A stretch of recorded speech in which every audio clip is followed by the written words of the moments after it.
Welcome back to the channel. This is how to fix 59.C0 error on HP LaserJet Pro. So, first thing is just simply power off and unplug the printer.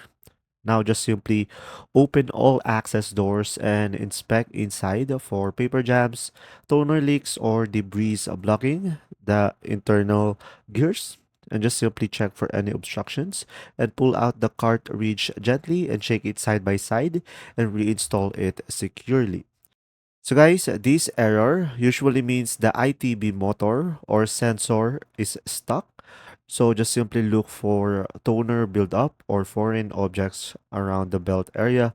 And also you could use a dry lint-free cloth to clean visible sensors and remove dust from gears. And now you can just simply plug it in and power it on. And if the error clears, run a test print.